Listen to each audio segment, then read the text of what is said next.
सन्माननीय व्यासपीठ आणि या सभागृहात आजच्या परिषदेसाठी आलेल्या सगळ्या मित्रमैत्रिणींचं मी पहिल्यांदा स्वागत करते. आज खूप आनंदाचा दिवस आहे. स्वायत्त स्त्री चळवळीला 50 वर्ष झाली आहेत आणि एखाद्या व्यक्तीचा 50वा वाढदिवस जसा आपण साजरा करतो तसा या चळवळीचा 50वा वाढदिवस आपण साजरा करतोय. कोणी विचारेल की हा नुसता सोहळा आहे का, तर तसं मात्र नाही आहे. आपण मागच्याच वर्षी कामाला सुरुवात केली आहे आणि एक वर्षभर आपण सगळे एकत्र येऊन कार्यक्रम करतोय.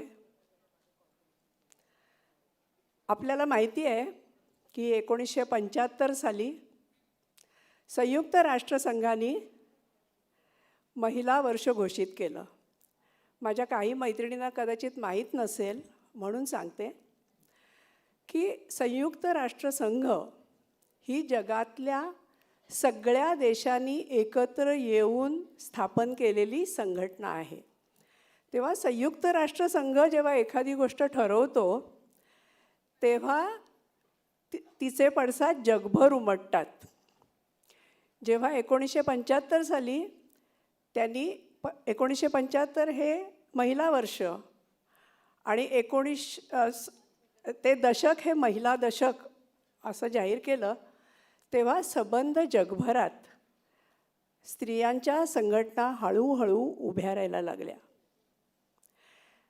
भारतामध्येही आणि विशेषतः महाराष्ट्रात या संघटनांच्या कामाची सुरुवात झाली. आता कोणी म्हणेल हे तर बाहेरून आलेलं फॅड आहे, मग आपल्याकडे स्त्रीमुक्तीचा विचार नव्हता का? तर आपल्या देशात स्त्रीमुक्तीचा विचार होताच. शाहू फुले आंबेडकर असं आपण नेहमी नाव घेतो आणि त्यांनी स्त्रियांच्या चळवळीचा पाया घातला असं समजतो. आणि इथे फोटो लावलेत, तुम्हाला दिसत असतील. सावित्रीबाई फुले, फातिमा बी आणि पंडिता रमाबाई ह्या तिघीही आपली आद्य दैवता आहेत. आता प्रश्न असा आहे की हे जे बाहेरून आलेलं आहे ते आणि आपल्याकडची जी स्त्रीमुक्तीची चळवळ आधीच होती ह्याचा काय संबंध आहे? किंवा हे आपण 1975 पासून काहीतरी विशेष घडलं आहे असं का मानतो? तर एका बाजूला विशेषतः महाराष्ट्रामध्ये अनेक समाज कार्यकर्त्यांनी स्त्रीमुक्तीची पायाभरणी केली. स्वातंत्र्यानंतर आपल्याला असं लक्षात येतं की ज्या इथे निरनिराळे पक्ष होते, राजकीय पक्ष होते, त्यांच्या महिला आघाड्या काम करत होत्या आणि या महिला आघाड्यांनी आपल्या सर्वांच्या आयुष्यात काही जणींच्या तरी आपण बघितलेलं आहे की 74 साली जे आंदोलन झालं त्याच्यामध्ये मृणाल गोरे, अहिल्या रांगणेकर आणि इतर सर्व त्यांच्या सहकारी यांच्या नेतृत्वाखाली जे आंदोलन झालं, लाटणे मोर्चा निघाल्या, स्त्रियांच्या प्रश्नावर, महागाई आणि पाणी ह्या प्रश्नावर मुंबईमध्ये आंदोलन उभी राहिली. हा एक टप्पा होता. पण मग 75 सालानंतर असं काय वेगळं झालं की ज्याच्यासाठी आपण आज 50 वर्षे साजरी करतोय? 75 साली जे वेगळं झालं ते असं की 75 साली ज्या संघटना तयार झाल्या त्यांनी मुख्यतः पक्षनिरपेक्ष पद्धतीने काम करायचं ठरवलं. म्हणून आपण त्यांना स्वायत्त स्त्री संघटना असं म्हणतो. हा एक भाग आहे. दुसरा भाग असा आहे की स्त्रियांच्या प्रश्नावर सर्वंकष पद्धतीने एक मांडणी सुरू झाली. ती जशी महाराष्ट्रात होती तशी जगभरच होती की स्त्रियांच्या नजरेने जग बघा. आणि कारण आत्तापर्यंत जे लिहिलं गेलं, जे वाचलं गेलं, जे सांगितलं गेलं ते सगळं पुरुष करत होते आणि पुरुषांच्या नजरेतून जे जग बघितलं जात होतं ते स्त्रियांना खरं वाटत होतं. आता त्यांनी असं ठरवलं की ही जी हाक दिली गेली त्याच्यामध्ये स्त्रियांच्या नजरेतनं जग बघा अशी सुरुवात झाली. त्यामुळे 1975 या सालाला खूप महत्त्व आहे किंवा ह्या चळवळीला एक काहीतरी वेगळी एक वेगळ्या प्रकारचं आपल्याला असं दिसतं की त्यांचा दृष्टिकोन वेगळा आहे थोडा. हा एक भाग झाला. आपल्याला असं दिसतं की या त्याच टप्प्यात म्हणजे 1975च्या आधी एक वर्ष भारत सरकारचा एक टुवर्ड्स इक्वॅलिटी असा एक अहवाल आला होता. 1975 सालची जी चळवळ सुरू झाली ती आधीच्या स्त्रियांच्या परिस्थितीत सुधारणा व्हावी म्हणून जे प्रयत्न चालले होते त्याच्यापेक्षा वेगळी कशी होती ते मी सांगत होते. 1974मध्ये टुवर्ड्स इक्वॅलिटी हा भारत सरकारचा अहवाल प्रसिद्ध झाला आणि त्याच्यामध्ये असं स्पष्टपणे म्हटलं होतं की आर्थिक, राजकीय, सामाजिक आणि सांस्कृतिक या चारही क्षेत्रांमध्ये स्त्रियांना संधी नाही पुरुषांइतकी आणि त्यांचं स्थान समाजात दुय्यम आहे. ही काही नवीन गोष्ट नाही. शतकानुशतकं स्त्रिया दुय्यम स्थानावर होत्या आणि त्याच्यामुळे त्यांना संधी नाही. तर याच्याबद्दल काहीतरी करायला पाहिजे म्हणून स्त्री चळवळीने सर्वंकष पद्धतीने या परिस्थितीचा विचार करायला सुरुवात केली आणि जगभरात याच्याबद्दल जे काही म्हटलं गेलं आहे त्याचासुद्धा अभ्यास करायला सुरुवात झाली आणि त्यातून आपल्याला असं दिसतं की भारतामध्ये समाजसुधारकांनी केलेले प्रयत्न आणि हे नवीन पद्धतीची आधुनिक मांडणी ह्याचा संगम इथे झाला आणि आपल्या इथे जी व्यवस्था आहे, जी वर्गव्यवस्था आहे, जी जाती व्यवस्था आहे आणि जी पुरुषप्रधान व्यवस्था आहे, ह्या तिन्हीही ज्या व्यवस्था आहेत त्या स्त्रीला दुय्यम स्थानावर ठेवत आहेत आणि त्यामुळे ते बदलायला पाहिजे म्हणून आपण कामाला सुरुवात केली. या 50 वर्षात स्त्री चळवळीने खूप कामं केली आहेत. ती काय प्रास्ताविकात मला सगळी मांडता येणार नाही, तेवढा वेळ नाही आपल्याकडे. पण एक गोष्ट नक्की की सर्वात मोठी जी गोष्ट आहे स्त्रियांना दुय्यम स्थानावर ठेवणारी ती आहे हिंसा. आणि ही हिंसा घरात पण आहे आणि सार्वजनिक जीवनात पण आहे. स्त्री चळवळीने जे काम केलं ते घरातली हिंसा जी आहे ती हिंसा म्हणून मान्य करा हे ठणकावून सांगितलं. कारण नाहीतर नवऱ्यांनी जोडलं आणि पावसाने जोडलं आणि नवऱ्यांनी मारलं तर सांगायचं कोणाला. आणि ते कपाळावर 5वीला पुजलेलं आहे वगैरे आपल्याकडे म्हटलं जात होतं. तर हे 5वीला पुजलेलं वगैरे नाही आहे. हा एक सामाजिक प्रश्न आहे आणि तो सोडवता येतो हे चळवळींनी ठामपणे सांगितलं. आणि त्याच्यानंतर आपल्याला दिसतं की 50 वर्षात निरनिराळ्या क्षेत्रातल्या स्त्रिया संघटित व्हायला लागल्या. त्याच्यामध्ये स्त्रियांनी जे या हिंसेविरुद्ध जी आंदोलनं केली ती सर्व प्रकारच्या स्त्रियांना भिडणारी होती. आणि आपल्याला असं दिसतं की या आंदोलनांमुळे कायद्यामध्ये बदल झाले.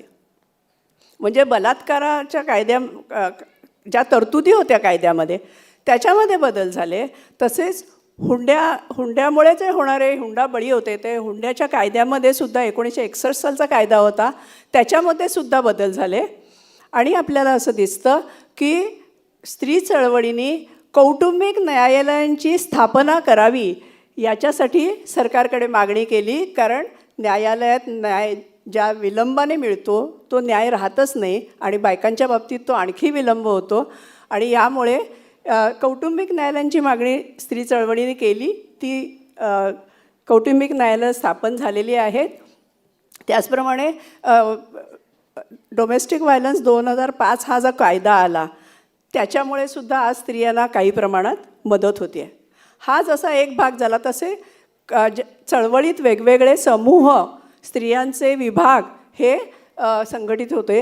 जसे कामगार स्त्रिया संघटित होत होत्या त्याचप्रमाणे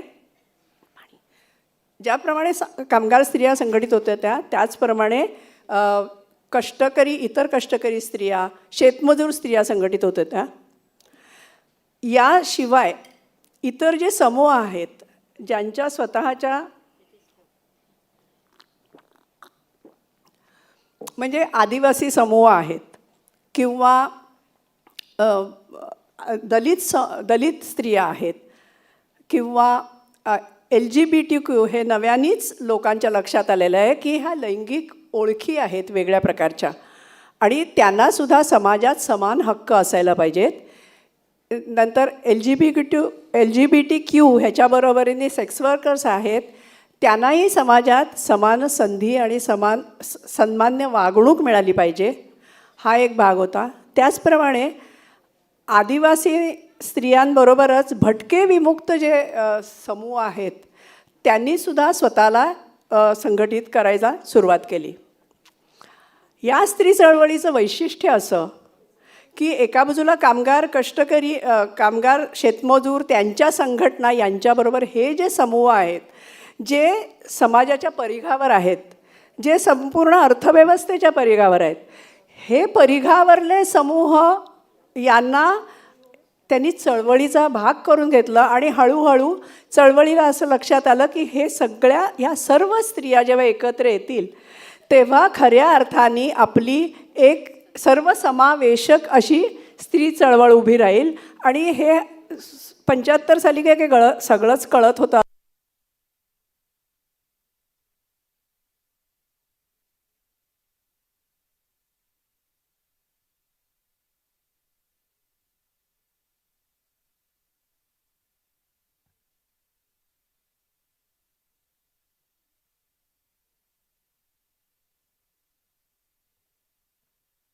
चळवळ करायला सुरुवात केली आणि म्हणून आपल्याला असं वाटतं की ही जी 50 वर्ष आहेत ही एक वेगळ्या प्रकारची चळवळ महाराष्ट्रात उभी राहिली. या 1975 सालापासून जेव्हा 50 वर्षात आपण पदार्पण करत होतो त्यावेळेला स्त्रीमुक्ती संघटनेनी जी 1975 साली स्थापन झाली, ज्या सुरुवातीच्या अनेक संघटना आहेत त्यात ही एक संघटना होती. असा विचार केला संघटनेने की आपण हे संपूर्ण वर्ष आपल्या महाराष्ट्रातले जे चळवळी आहेत त्यांना एकत्र करूया आणि आपण हे संबंध वर्ष साजरं करूया. याच्यामध्ये सप्टेंबर 2024मध्ये दादरला एक मीटिंग घेतली आणि मुंबईतल्या ज्या स्त्रिया होत्या त्यांना एकत्र बोलवलं आणि ही कल्पना समोर मांडली की संपूर्ण वर्षभर आपण एकत्र काम करूया. कामं चाललेलीच आहेत पण या निमित्ताने आपण एकत्र येऊया. त्याला खूप चांगला उत्स्फूर्त प्रतिसाद मिळाला आणि त्याच्यानंतर 2 ते 3 ऑनलाईन मीटिंग्स घेऊन संपूर्ण महाराष्ट्रातल्या ज्या संघटना आहेत त्यांना हाच प्रस्ताव आपण पुढे मांडला की आपण सगळे एकत्र येऊन काम करूया. आणि जानेवारी 2025मध्ये आपण मुंबईमध्ये एक मीटिंग घेतली, कोपरखैरणे म्हणजे नवी मुंबईत, आणि तिथे या महाराष्ट्रातल्या स्त्रिया एकत्र आल्या होत्या ज्या वेगवेगळ्या विभागातून आल्या होत्या आणि असं ठरवलं की आपण हे जे काम करणार आहोत त्याच्यासाठी एक व्यासपीठ तयार करूया. आणि त्यावेळी आपण महाराष्ट्र स्त्री मुक्ती परिषदेची स्थापना केली जानेवारी 2025. त्याच्यानंतर आपण आजपर्यंत काम करतोय. महाराष्ट्रातल्या बऱ्याचशा चळवळी याच्यात सामील झालेल्या आहेत. थोडंसं काहीतरी राहूनसुद्धा गेलं असेल पण ते आपण आता हा एक टप्पा आहे, इथे आपण काम बंद नाही करणार आहोत. ह्याच्यानंतर पुढच्या 50 वर्षासाठी काय करायचं हे आपल्याला ठरवायचं आहे. आणि त्यामुळे आपण आता याच्या पुढे काय करणार आहोत हे ठरवण्यासाठी आता हे 3 दिवसाची परिषद आहे. मागच्या वर्षभरात जे काही केलं आहे त्याचं एक सादरीकरण आता आपल्यापुढे महाराष्ट्र स्त्रीमुक्ती परिषदेतर्फे सादर होईल.